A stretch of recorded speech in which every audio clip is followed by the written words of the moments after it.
Bismillahirrahmanirrahim. Assalamualaikum warahmatullahi wabarakatuh. Alhamdulillahirabbil alamin wassalatu wassalamu ala asyrafil anbiya'i wal mursalin wa ala alihi wa sahbihi ajma'in. Alhamdulillah, syukur pada Allah Subhanahu wa taala kerana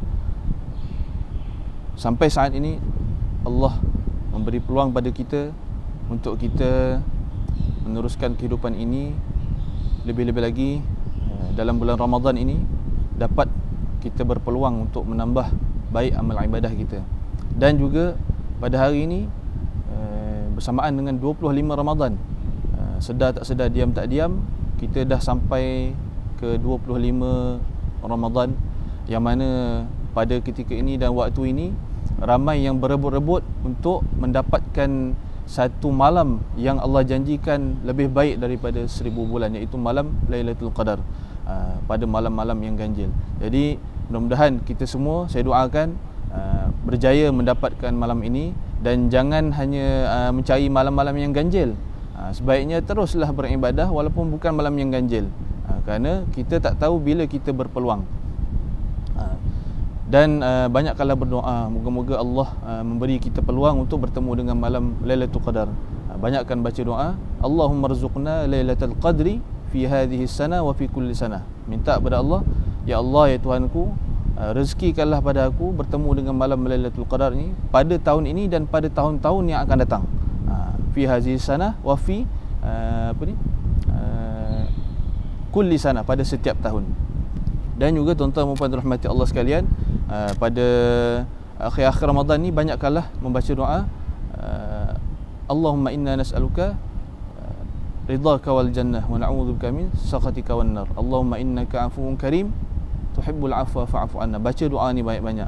Insya-Allah mudah-mudahan kita semua kata apabila berakhirnya Ramadan ini, kita tak tergolong di kalangan orang-orang yang kata yang rugi berada dalam bulan Ramadan. Tuan-tuan dan puan rahmati Allah sekalian, apa khabar saya ucapkan kepada tuan-tuan dan puan-puan serta sidang penonton yang berada di rumah. Alhamdulillah, syukur pada Allah Subhanahu Wa Taala kerana sampai ketika ini kita masih lagi berpeluang dapat mengikuti beberapa siri kuliah yang dianjurkan oleh Majlis Azim Masjid Negeri Melaka. Dan alhamdulillah pada hari ini bersamaan dengan hari Isnin, insya-Allah kita akan sama-sama lagi mengikuti kuliah bersama dengan saya, yang mana pada hari ini insya-Allah saya akan kongsikan pada tuan-tuan tentang siri yang kedua, kita kenali surah Al-Fatihah ini. Tuan-tuan dan puan rahmati Allah sekalian, pada siri yang lepas, iaitu pada minggu lepas, saya dah pun memberi sedikit penerangan tentang surah Al-Fatihah ini. Di antaranya nama-nama surah Al-Fatihah ni ada banyak sangat nama surah Al-Fatihah dan beberapa kelebihan dia. Tuan-tuan dan puan rahmati Allah sekalian, surah Al-Fatihah ini di antara keutamaan surah Al-Fatihah ini, selain daripada ianya berada pada awal-awal Al-Quran, kedudukan dia, surah Al-Fatihah dia merupakan rukun dalam ibadah salat kita. Bila sebut rukun, bermakna perkara ini mesti kita buat dengan betul, mesti dengan baik dan dengan fasih. Bermakna kalau kita gagal menyempurnakan rukun ni, maka salat kita pun akan turut sama terjejas, sama ada dia menjadi batal dan sebagainya. Tuan-tuan dan puan yang dirahmati Allah sekalian, oleh kerana itu surah Al-Fatihah adalah salah satu perkara yang mesti kita titik beratkan, terutama dalam kita membaca Al-Quran dan dalam kita memperbaiki bacaan Al-Quran kita. Surah Al-Fatihah mestilah yang mula-mula kita mesti perbaiki dan perbetulkan. Tuan-tuan dan puan yang dirahmati Allah sekalian, dalam kitab Safinatun Najah, kitab fiqah ini, yang mana dikarang oleh Syekh Salim bin Samir Al-Hadrami, beliau mengatakan ada 10 syarat yang perlu dijaga ketika membaca surah Al-Fatihah. Tuan-tuan, saya ulang sekali lagi, ada 10 syarat yang perlu dijaga ketika membaca surah Al-Fatihah ini.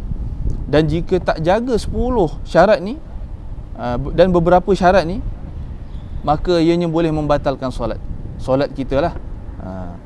Jadi tuan-tuan dan puan rahmati Allah sekalian, ambil cakna dan perhatikan apa yang akan saya sampaikan pada petang ini insya-Allah. Dan boleh bantu saya dengan tekan share supaya ramai lagi rakan-rakan kita di luar sana mendapat manfaat hasil perkongsian daripada saya petang ini insya-Allah. Tuan-tuan dan puan yang dirahmati Allah sekalian. Yang pertama syarat yang perlu kita jaga ketika kita membaca surah Al-Fatihah. Yang pertama, hendaklah kita membaca secara tertib. Surah Al-Fatihah hendaklah kita baca secara tertib. Apa maksudnya? Maksudnya mengikut susunan.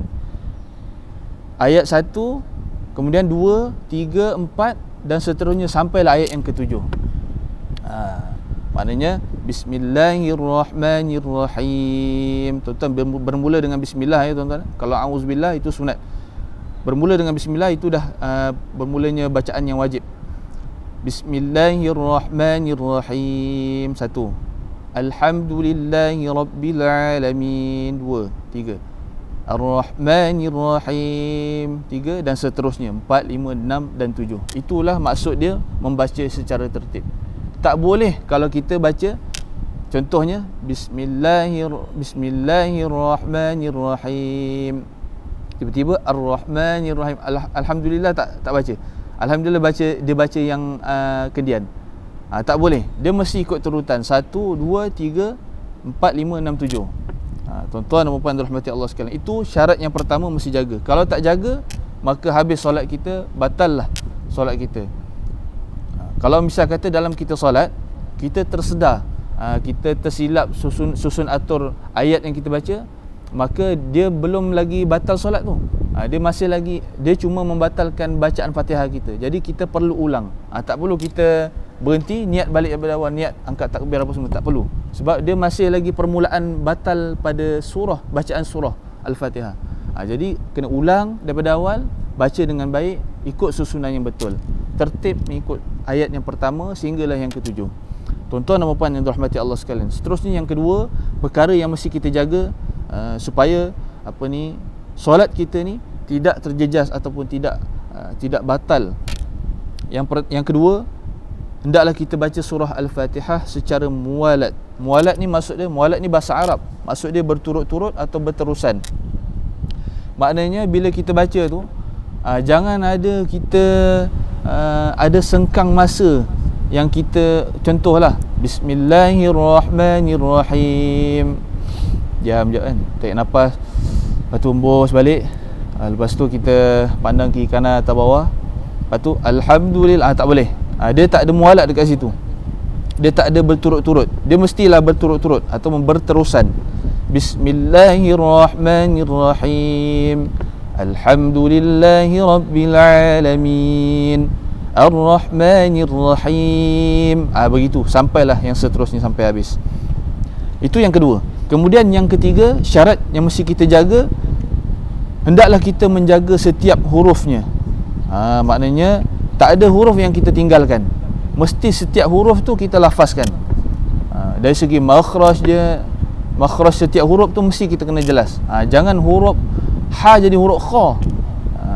Jangan berubah huruf jadi huruf lain. Jadi mesti kita jaga setiap huruf. Kalau misal kata bacaan surah kita, surah Al-Fatihah, berubah huruf tu dan sehingga mengubah makna, maka apa jadi? Maka batallah bacaan Fatihah kita tu. Maka kita kena ulang sekali lagi. Kalau tak ulang sekali lagi Fatihah kita tu, maka batallah solat kita. Tuan-tuan dan puan yang dirahmati Allah sekalian, ini perlu kita sedar. Kadang-kadang dalam kita membaca surah Al-Fatihah, kita tak tahu bacaan kita ni baik ke, dah betul ke atau tak betul.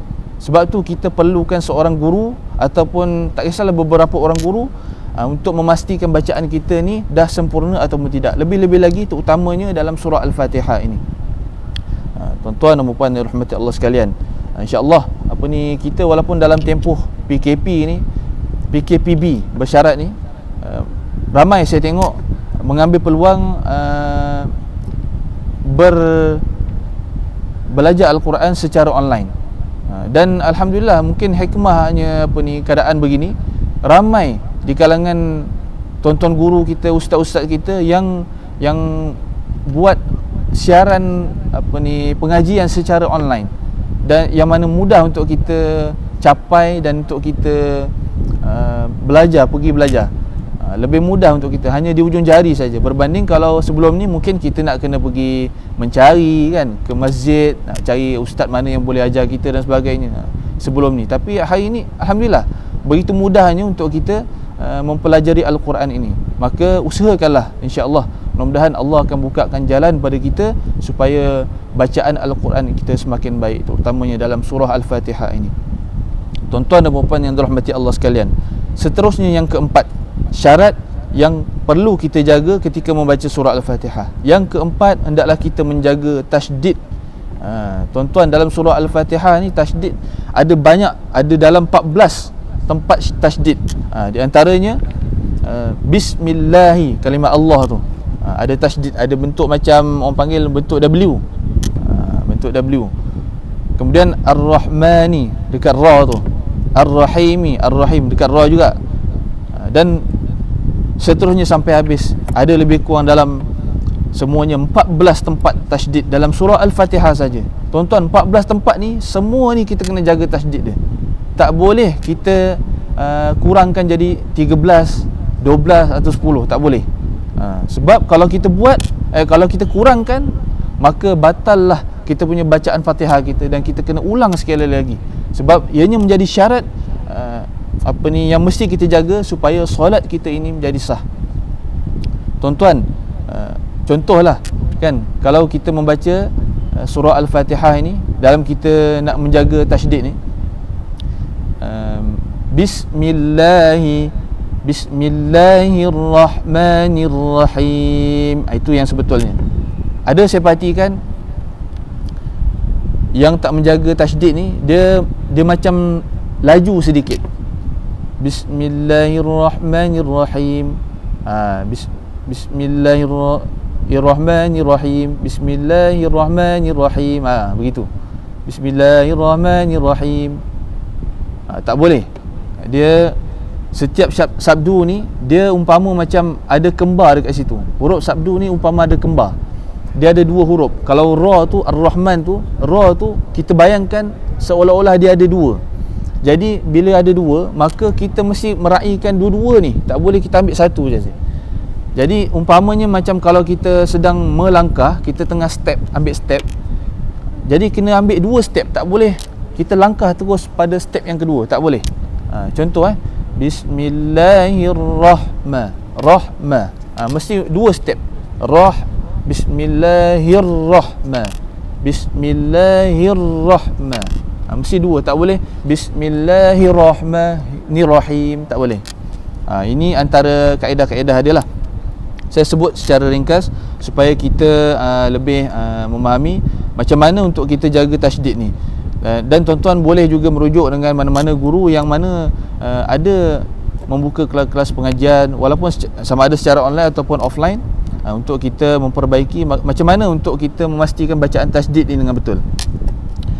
Jadi tuan-tuan, yang keempat, hendaklah kita menjaga tasydid. Dalam surah Al-Fatihah ada 14 tempat tasydid yang mesti kita jaga, sempurnakan, tak boleh kurang jadi 13 ataupun 12 tempat. Mesti 14 ni perfect. Tasydid dia mesti kita kena laksanakan supaya bacaan Fatihah kita ini sah, dan akhirnya solat kita pun menjadi sah. Tuan-tuan dan puan yang dirahmati Allah sekalian, seterusnya syarat yang kelima. Syarat yang kelima kita mesti jaga semasa kita membaca surah Al-Fatihah. Tak boleh, syarat yang kelima, tak boleh bagi kita diam dalam tempoh yang lama, ataupun sekejap dengan maksud memutuskan bacaan. Maknanya, contoh kita baca Bismillahirrahmanirrahim, tu diam, tak tahulah fikir apa, tengah fikir pasal apa, tak tahulah, tapi dia diam lama. Lepas tu baru Alhamdulillahi Rabbil Alamin Ar-Rahmanir-Rahim. Tak boleh tuan-tuan, tak boleh diam yang terlalu lama, ataupun sekejap. Terlalu lama tak boleh, ataupun sekejap pun tak boleh. Dengan niat sekejap dengan niat memang nak putuskan bacaan tu. Contoh Bismillahirrahmanirrahim, lepas tu dia niat masa tu dia nak putuskan bacaan. Mungkin disebabkan masa tu dia terlupa niat ke apa kan, dia putuskan bacaan, maka Fatihah dia pun tak dikira. Tuan-tuan dan puan yang dirahmati Allah sekalian, seterusnya syarat yang keenam kita mesti jaga semasa kita membaca surah Al-Fatihah, hendaklah kita membaca keseluruhan ayatnya, termasuklah Bismillahirrahmanirrahim. Tuan-tuan, surah Al-Fatihah ada 7 ayat, termasuk Bismillahirrahmanirrahim. Dalam surah-surah yang lain, Bismillah tak termasuk dalam ayat yang pertama, melainkan surah Al-Fatihah saja yang dikira Bismillah ini sebagai ayat yang pertama. Dan ada surah yang lain yang tidak ada bacaan Bismillah padanya. Contohnya surah At-Taubah, hanya satu saja surah dalam Al-Quran yang tidak ada Bismillah, surah At-Taubah. Ataupun nama lainnya kita boleh sebut yang namanya surah Bara'ah, sebab surah Taubah ni bermula dengan bacaan Bara'atum minallahi wa rasulih. Tuan-tuan dan puan yang dirahmati Allah sekalian, surah Al-Fatihah kita mesti bacanya bermula dengan Bismillahirrahmanirrahim. Kerana apa? Kerana Bismillahirrahmanirrahim bermulanya ayat yang pertama, kemudian barulah yang kedua Alhamdulillahirrabbilalamin, dan seterusnya sampailah ayat yang ke-7. 7 ayat dalam surah Al-Fatihah. Tuan-tuan, mestilah kita baca keseluruhan ayat, tak boleh baca 6 saja, tak boleh. Kalau baca 6 macam mana? Kalau baca 6 maka surah Al-Fatihah kita tak dikira, kena ulang lagi sekali. Ataupun contoh kan, kita baca 1 ayat 1, 2, 3, 4, 5, 6, 7 tak baca. Kalau tak baca tu sampai pada kita dah baca surah, kemudian dah rukuk apa semua, kena ulang balik rakaat. Ulang balik rakaat, dan kita repeat balik bacaan Fatihah. Tuan-tuan dan puan rahmati Allah sekalian, bukan senang surah Al-Fatihah ni sangat, orang kata, tinggi kedudukan dia dan nilainya, lebih-lebih lagi dalam solat kita, sehingga kan dia menjadi kayu ukur solat kita ni sama ada sah ataupun tidak. Jadi perhatikanlah bagaimana kita membaca surah Al-Fatihah. Pastikan bacaan surah Al-Fatihah kita ini benar-benar mengikut seperti mana yang dikehendaki, insya-Allah. Tuan-tuan dan puan dirahmati Allah sekalian, kemudian syarat yang ke-7, syarat yang ke-7 yang perlu kita jaga ketika kita membaca surah Al-Fatihah. Yang ke-7, hendaklah kita tidak ada kesalahan bacaan yang boleh merosakkan makna. Tuan-tuan, kesalahan ni dalam baca Al-Quran ni ada 2. Kesalahan yang jali dengan yang khafi. Yang jali maksudnya yang terang-terang, orang awam pun boleh perasan. Tapi ada satu lagi nama dia kesalahan yang khafi, yang tersembunyi, yang hanya boleh disedari ataupun difahami oleh orang-orang yang belajar Al-Quran, yang mahir Al-Quran. Tuan-tuan, dekat sini maksudnya tak boleh bagi kita ada kesalahan bacaan yang boleh merosakkan makna. Biasanya kesalahan yang boleh merosakkan makna ni tak lain tak bukan kesalahan yang jali lah, yang terang-terangan, sampai ke orang biasa pun boleh perasan kesalahan tersebut. Jadi benda ni mesti kita jaga, tuan-tuan. InsyaAllah dalam siri yang akan datang kita akan pergi lebih jauh lagi tentang macam mana kita nak pastikan bacaan Al-Fatihah ini lebih baik dan lebih sempurna, insya-Allah. InsyaAllah kalau diizinkan, sekiranya kuliah ni akan diteruskan lagi, saya akan kongsikan pada tuan-tuan bagaimana untuk kita membaca surah Al-Fatihah ini bermula daripada Bismillahirrahmanirrahim sampai habis, sebagaimana yang dibacakan oleh baginda Nabi SAW. InsyaAllah sekiranya ada diberi izin dan peluang, InsyaAllah kita sama-sama memperbaiki surah Al-Fatihah ini pada masa akan datang. Dan bagaimana kita nak tahu bacaan yang macam mana yang dikira boleh merosakkan makna. Tuan-tuan dan puan rahmat Allah sekalian, seterusnya syarat yang ke-8, hendaklah kita membaca dalam keadaan berdiri bagi solat fardu. Bagi orang yang mampu sahaja. Bagi orang yang mampu, dia mesti baca surah Al-Fatihah ni dalam keadaan dia berdiri. Tapi bagi orang yang mampu sajalah. Tapi kalau bagi orang yang tak mampu, itu dimaafkan. Seterusnya syarat yang ke-9, hendaklah bacaan Al-Fatihah ini dia didengari oleh diri sendiri. Maksudnya apa? Maksudnya surah Al-Fatihah ni kita kena baca. Tak boleh baca dalam hati. Baca dalam hati, kita tak boleh dengar dengan telinga. Jadi syarat yang ke-9 ni, hendaklah kita baca surah Al-Fatihah ini sehingga kita boleh dengar. Orang yang baca tu boleh dengar. Jadi kena baca, kena lafazkan. Kena bismillahirrahmanirrahim. Tapi tuan-tuan dan puan yang dirahmati Allah sekalian, kita hendaklah jaga bacaan kita ni supaya tak mengganggu orang sebelah. Ini kita kena faham. Lebih-lebih lagi dalam solat, solat yang sir macam solat zuhur, solat asar, kan? Jadi kita kena jaga bacaan kita tu supaya tak terlalu kuat sehingga mengganggu orang sebelah. Cukup sekadar kita mampu boleh dengar dengan telinga kita. Jadi ini syarat yang ke-9 kita kena jaga, tuan-tuan. Habis macam mana kalau macam tempat tu bising sangat, atau macam bising ni biasanya tempat yang ada, contoh ada event ataupun ada orang tengah bertukang dekat situ. Macam mana? Ataupun macam mana kalau orang tu pekak, dia ada masalah pendengaran, macam mana? Jadi kalau dua keadaan ini berlaku, maka diberikan uzuran dan kelonggaran. Tak kira lah dia baca tu macam mana kadar kekuatan bacaan dia, tak apa. Dia tak menjadi satu kesalahan. Tuan-tuan dan puan yang dirahmati Allah sekalian, seterusnya syarat yang ke-10 yang mesti kita jaga semasa kita membaca surah Al-Fatihah, jangan diselangi bacaan Fatihah kita dengan zikir yang lain ataupun sebutan ajnabi, sebutan yang memang tak ada kaitan langsung dalam bacaan solat. Tuan-tuan, dalam solat kita, dalam bacaan surah Al-Fatihah, jangan kita selangi dengan zikir yang lain. Contohnya bismillahirrahmanirrahim, alhamdulillahi rabbil alamin, subhanallah walhamdulillah wala ilaha illallah wallahu akbar. Tak boleh. Tak boleh ada diselangi zikir yang tak boleh. Dia mesti surah Al-Fatihah semata-mata. Bismillahirrahmanirrahim, alhamdulillahi rabbil alamin, ar-rahmanirrahim, sampai habis surah Al-Fatihah. Tak boleh ada masuk zikir, walaupun zikir tu memang zikir yang baik, tak boleh.